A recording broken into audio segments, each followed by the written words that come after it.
할렐루야. 이 자리만 올라오면 떨립니다. 바깥에서는 열심히 살고 말도 잘하고 아주 웃기기도 잘하고 자신 있게 살다가 어쩌다 한 번씩 이 자리에 올라오면 그냥 자신이 없어지고 다리가 후들거리고 목소리가 떨립니다. 여러분들이 저에게 힘을 주실 거죠? 이번에 이제 우리 목사님께서 저에게 이제 말씀을 부탁하셨을 때 아무 생각이 들지 않더라고요. 무슨 말씀을 전해야 될지도 모르겠고 하나님이 말씀을 주시는 것 같지도 않고. 근데 이제 제가 이제 말씀을 묵상하고 기도하는 중에 이번에 방한하신 교황께서 하시는 말씀이 생각났습니다.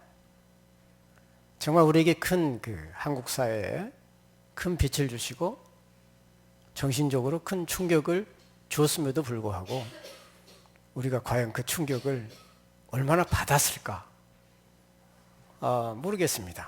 이제 듣는 사람마다 생각하는 사람마다 다 다르겠지요.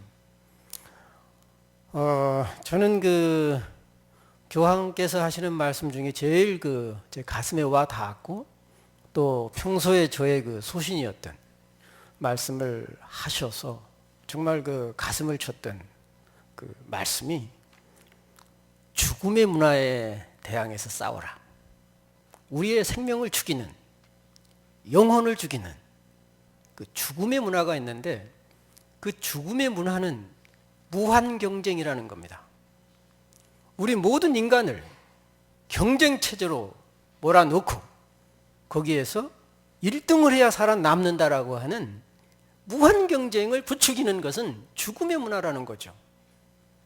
인자하시고 자애로우시고 사랑 많으신 교황께서 그 말씀을 하실 때는 정말 강인하시고 열정적이고 단호하셨습니다. 보통 때 같으면은 이것을 거부해라, 그래서는 안 된다 이렇게 가볍게 말씀하시겠지만 결단코 죽음의 문화에 맞서서 싸우라고. 과연 그렇게 말씀드릴 용기가 저에게 있을까요? 그리고 많은 한국의 지도자, 특히 교회 지도자들이 있을까요? 그리고 과연 우리 한국의 죽음의 문화가 무엇인가? 우리 모두의 영혼을 죽게 만드는 그것이 뭘까? 죽음의 문화, 무한 경쟁이라는 말을 우리는 너무 많이 듣고 살아왔던 것 같아요. 여러분도 그렇죠? 제가 이제 학교에서 일한 지 이제 20년이 넘었습니다만은 외국에 있다가 한국에 와서 무수히 들었던 얘기가 무한 경쟁 시대란 말을 무수히 들었습니다. 또 당연히 그런 줄 알아요, 사람들이. 그럼 무한 경쟁을 해서 어땠다는 거죠? 그래서 1등이 아니면 살아남지 못한다. 학교든 교회든 곳곳마다 1등 하라고 합니다. 그럼 1등만 살아남는 거죠. 나머지 사람은 한 사람만 살리고 나머지 사람은 다 죽이는 거죠.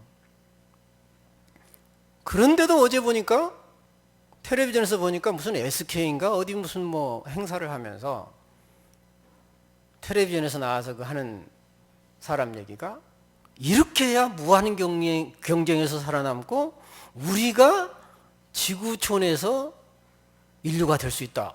그래서 열심히 뛰어야 된다. 이렇게 얘기를 하더라고요. 그때 내가 깨달은 게 무한 경쟁이라는 말을 누가 만들어냈을까? 누구겠어요? 기업가들이죠. 장사치들입니다.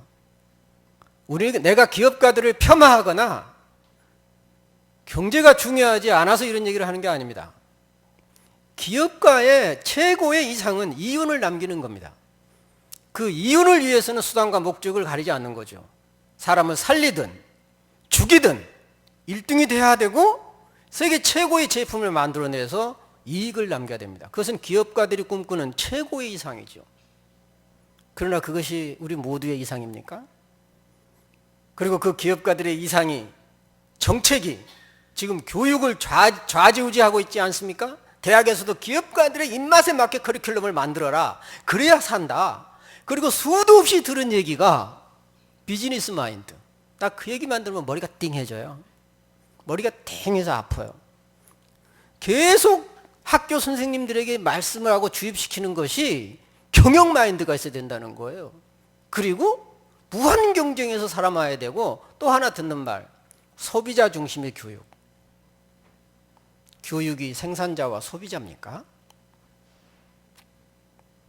이것이 지금 거의 20년 이상을 한국 사회를 지배하고 있습니다. 그리고 마치 그것이 진리인 것처럼, 당연히 그래야 된 것처럼 우리도 모르게 익숙해져 있고 거기에 병들어가고 있고 이제는 거의 죽음의 문턱에 오지 않았나 싶습니다.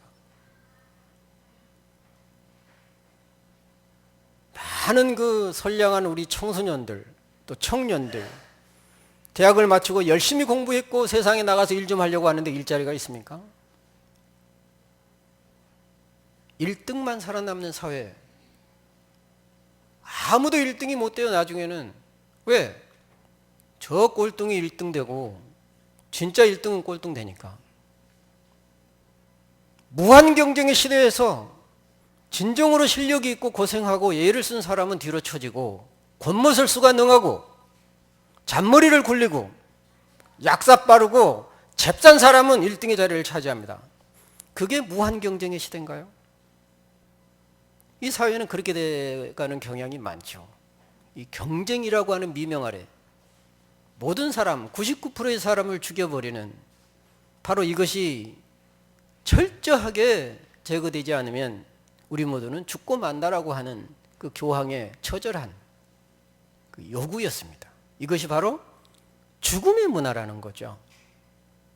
이 죽음의 문화를 과감하게 거부하지 않으면 우리는 결코 헤어날 수 없다는 겁니다. 어떻게 1등만 키우는 세상이 되겠습니까? 2등, 1등, 2등이 중요한 것이 아니라 1등이 해야 할 일이 있고 2등이 해야 할 일이 있고 3등이 해야 할 일이 있습니다. 우리는 그 적재적소에 그 사람의 능력과 하나님이 주신 재능 안에 우리가 일을 할 수 있는 자리를 만들어주는 것이 더 중요하지, 1등만 살아남는 문화는 과감히 거부돼야 됩니다. 왜 우리는 이 무한 경쟁이라고 하는 것은 1등이 돼야 되고 1등은 모든 것을 누리고 1등한테 모든 것을 몰아주죠. 왜 우리 인간이 그렇게 됐을까? 곰곰이 생각을 해봤습니다. 우리 인간이 맨 먼저 배우는 게 뭘까요? 엄마 뱃속에서. 엄마 뱃속에서 배우는 게 있는데 뭘까요? 세상이 다 누구 거죠? 내 건 거예요. 아무 노력 안 해도 죽지 않아요. 엄마가 다 해주니까. 그런데 그래서 속에서 아무런 걱정 없이 10달 동안을 살면서 배워나온 것이 있죠. 세상은 다 내 거라는 거죠. 그리고 내 맘대로 해야 된다는 걸 배워서 나옵니다. 이게 이제 인간이 살 수밖에 없는 정말 그 축복이면서 비극이죠. 다시 말하면 세상은 모두 내 것이고 내가 원하면 엄마는 모든 것을 주기 때문에 조금만 부족해도 참아내지 못합니다. 이것이 이제 우리 인간이 타고난 숙명적인 비극이에요. 그러면서 이제 세상에 나오자마자 이제 결핍과 부족을 경험하는 거죠. 분노가 생겨요. 왜 그동안 누렸는데, 엄마 뱃속에서는 모든 게 내 거였는데 왜 내가 없지? 왜 젖을 달라 그러면 자연이 빨지도 않아도 다 몸속에서 다 공급이 됐는데 왜 내가 젖을 또 빨아야 되지? 그리고 왜 엄마 젖을 빨았는데 젖이 잘 안 나오지 때로는? 이제 화가 나는 거죠. 분노가 생겨요. 왜? 내 것을 뺏겼으니까. 모든 게 내 것이라고 하는 환상을 배워서 나온다는 겁니다, 인간은. 예외 없이. 그렇기 때문에 옆에 사람 잘 나가는 것도 용납을 못하는 거예요. 그거 내 것이라야 되는 거죠. 아파트를 누가 멋있는 아파트를 샀어요. 막 화가 나. 왜? 그 아파트는 내 것인데 원래 제가 뺏어갔다는 거예요.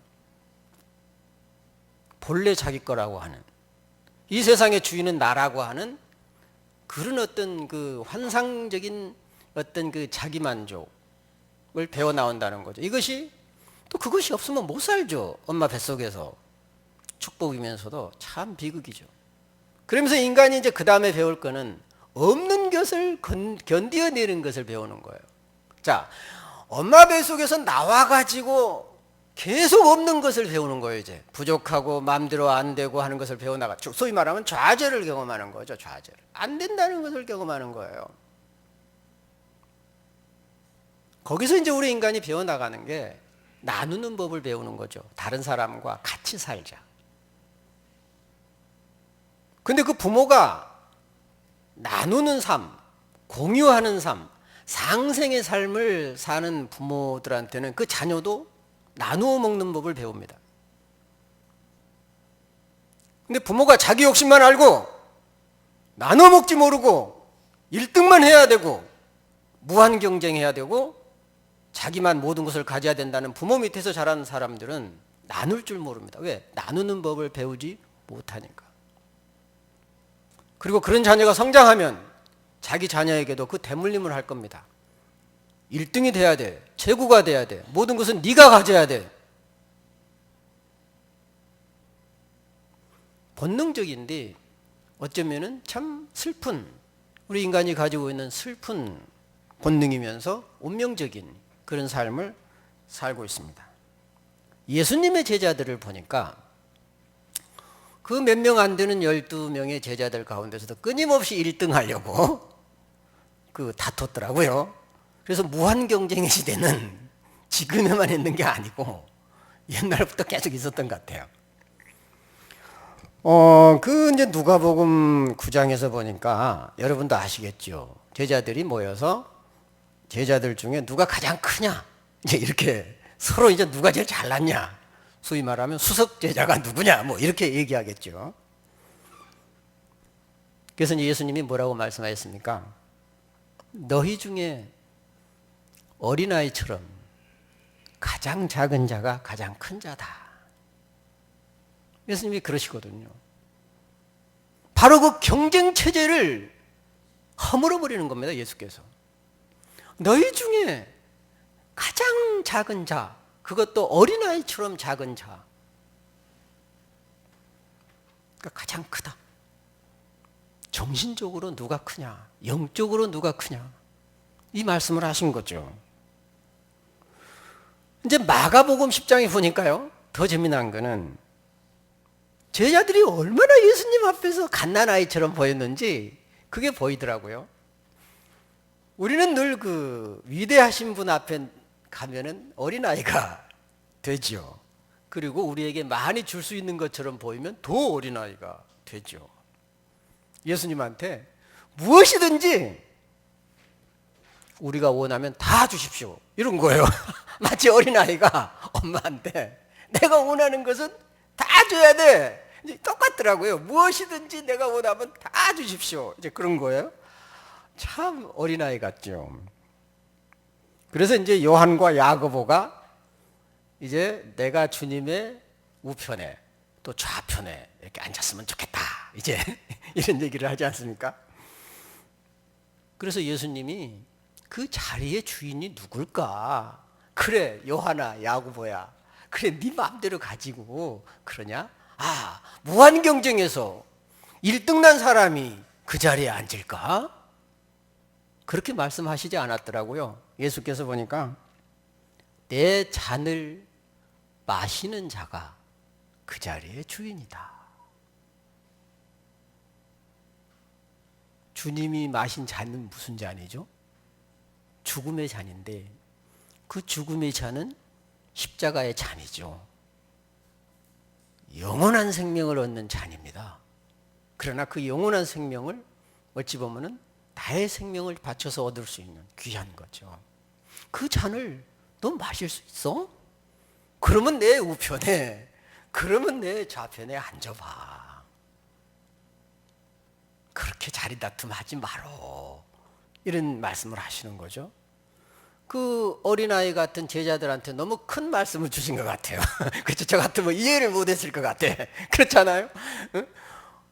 무엇든지 내가 원하는 거는 다 주십시오 하는 어린아이들인데 그 내 잔을 마시라 그러니 황당하죠.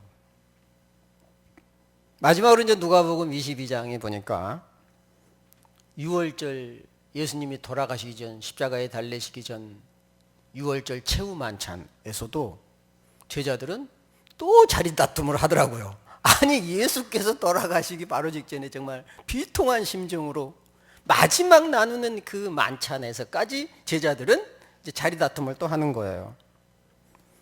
누가 더 크냐 또 그러는 거예요. 이제 제자들 중에 누가 제일 수석 제자고 제일 예수께서 사랑하시는, 선생님께서 사랑하시는 제자냐.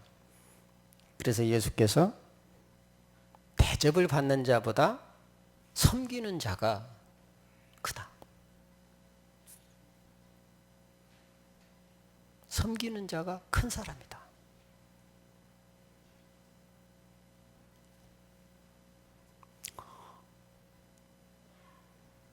정말 그 예수님도 그렇게 말씀을 하셨고 우리가 존경하는 그 바울 사도께서도 이 경쟁 사회가 우리 인간의 영혼을 죽인다는 것을 정말 많이 느끼셨던 것 같습니다. 그래서 오늘 주신 말씀 중에 선한 싸움이라고 말씀하시죠. 경쟁은 일종의 싸움 아닙니까? 싸우는 건데 선하게 싸우라는 거죠. 선한 싸움은 영생을 얻는 거예요.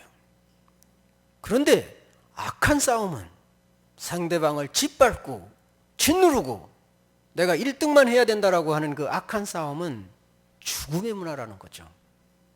너희들이 영원한 생명을 얻기 위해서는 선하게 싸우라는 겁니다. 무한 경쟁은 나만 살자는 유아적인 문화고 어찌 보면은 조금이라도 부족하고 내 것을 조금이라도 나눠주면 견딜 수 없는 어떤 유아적인 자기애적인 그 망상적인 태도에서 나오는 거라면 선한 싸움은 성숙한 상생의 문화고 함께 나누는 문화고 내가 조금 부족하고 없는 것에 대해서 참고 인내하면서 견디는 문화인 거죠. 우리는 없는 것에 대해서 참는 힘이 없어요. 아무것도 없는 상태에서 머무르는 능력, 기다리는 능력 없는 거죠. 급해요. 요즘 저는 멍합니다. 어떻게 가르쳐야 될지도 모르겠고 무슨 말을 해야 될지도 모르겠고 우리 인간은 꿈을 먹고 희망을 먹고 살지 않습니까? 우리나라의 한국교회에 한국의 교육에 희망이 있습니까? 꿈이 있습니까? 마치 거대한 그 태평양에 떠있는 돛담배 같아요. 갈 길을 모르고 그냥 붕붕 떠다니는 이 나라에 희망이 있다면 비전이 있어야 됩니다. 경제 논리는 무한 경쟁에서 살아남는다라고 하는 경제 논리는 우리에게 희망이 될 수 없습니다. 우리를 죽이는 문화죠. 당연히 살아남아야 되는 우리가 기본적인 거예요. 기본적인 우리의 인생의 목표가 될 수 없어요. 무시할 수는 없지만 먹고 사는 문제를 무시할 수는 없지만은 먹고 사는 것이 인생의 목표일 때 그 사람은 오래 살지 못합니다. 먹고 사는 게 해결하면은 자살할 겁니다. 살 의미가 없기 때문에 반드시 필요하지만 먹고 사는 것은 그것으로 인간은 살 수 없다는 거예요. 그것으로 만족할 수 없습니다. 꿈과 희망과 비전을 제시하지 못한다면 이 나라는 선장이 없는 배하고 똑같죠. 그래서 망망대해에서 헤매고 있습니다. 우리나라가 마치 그러고 있지 않습니까? 교육의 현장도 그러지 않습니까? 그러니까 그 배에 타고 있는 많은 사람들이 멍한 상태에 있는 거예요. 불안하고 두렵고 이 나라가 어떻게 갈지 교육은 1년이 멀다 하고 교육제도가 바뀌고 무엇을 믿고 부동산 제도는 1년 6개월이 멀다 하고 바뀌고 도대체가 우리를 안정되게 비전을 갖고 응? 아 나도 5년 후에는 이렇게 되겠다. 10년 후에는 나도 집 한 칸 마련하겠지. 아 20년 후에는 내 자녀랑 내가 이런 꿈을 갖고 산다라고 하는 그 꿈을 가지게 만듭니까? 그것이 무한 경쟁 체제입니까? 소망이 없게 만들어버리죠. 사람들을 무기력하게 만드는 문화, 이것이 바로 무한 경쟁 문화죠.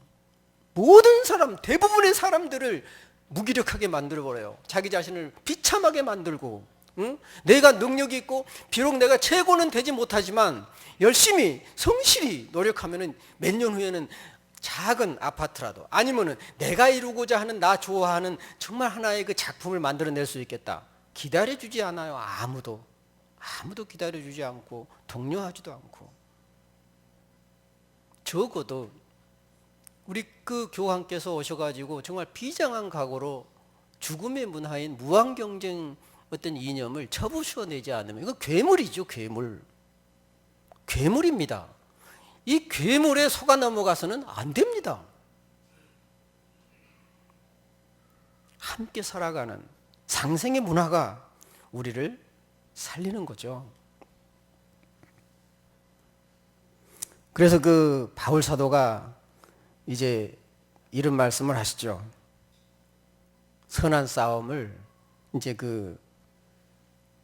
다 마치고 그분이 이제 해고를 하는데 디모데후서 4장 7절 8절에 보니까 나는 선한 싸움을 싸우고 달려갈 길을 마치고 믿음을 지켰다.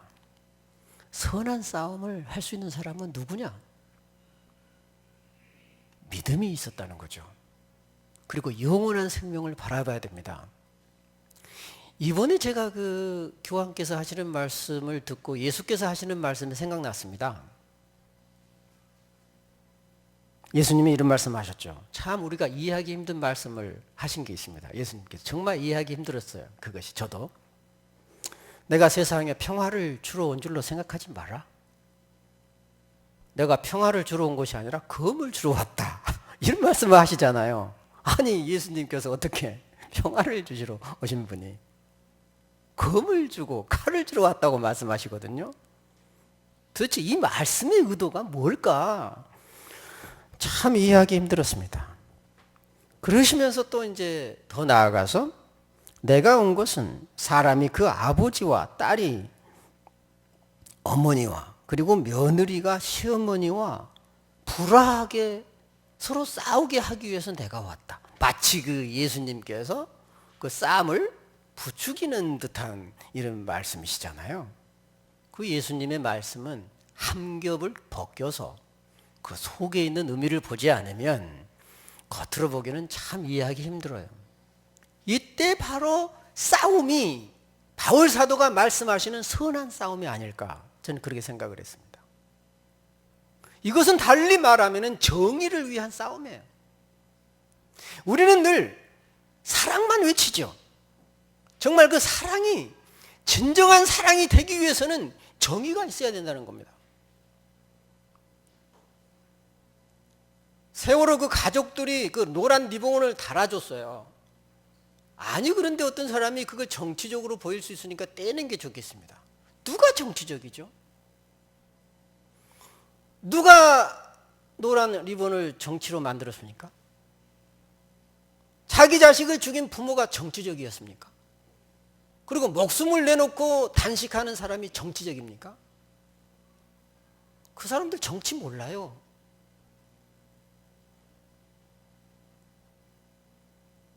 그런데 교황께서 나 같으면 막 그렇게 하면서 막 성질내면서 항의했을 것 같은데 교황은 역시 지혜로워요. 그렇게 말씀 안 하시고 그분들 앞에서 차마 내가 중립적이 될 수가 없었다. 속뜻이 있는 거죠. 누가 정치인으로 만들었어? 이렇게 나무라기보다는 그 탓을 본인에게 돌리는 겁니다. 그게 위대한 지도자입니다. 니들이 정치인으로 다 만들어 놓고 이 세상을 이렇게 만들어 놓은 너희들 잘못을 가지고 왜 이것을 나한테 떼라 그러냐. 상대방을 비판하기보다는 내가 중립적이지 못한 내 잘못이다. 이렇게 말씀을 하시면서 은근히 우회로 우리를 나무래신 거죠. 어떻게 죽음 앞에서 내가 중립적이 될 수 있겠는가? 결국 그것은 진정한 사랑이 되기 위해서는 정의로움이 따라야 된다는 거죠. 사랑을 지키기 위해서는 선한 싸움을 통해서 정의가 살아나야 진정한 사랑을 주고 받을 수 있다는 거죠. 그때야 가서 예수께서 내가 평화를 주러 온 것이 아니라 검을 주러 왔다. 아들이 아버지에게 대항해서 싸울 수 있어야 됩니다. 자신의 진실함을 위해서 싸워야 됩니다. 때로는 며느리가 시어머니하고 싸워야 됩니다. 때로는 진실을 위해서. 딸이 어머니하고 싸워야 됩니다. 그 싸우는 것은 선한 싸움이라는 거죠. 영생을 위하고 진실을 위하고 예수 그리스도 안에서 싸우는 그 선한 싸움을 주님은 검이라는 말로 정말 강하게 표현하셨습니다. 굉장히 강하게, 우리가 받아들일 수 없을 정도로 강하게 사랑과 정의가 함께 가야만 이 세상이 살아난다는 거죠. 저는 이번에 그 교황 방문을 통해서 정말 그 많은 깨달음이 있었고 반성도 많이 했습니다.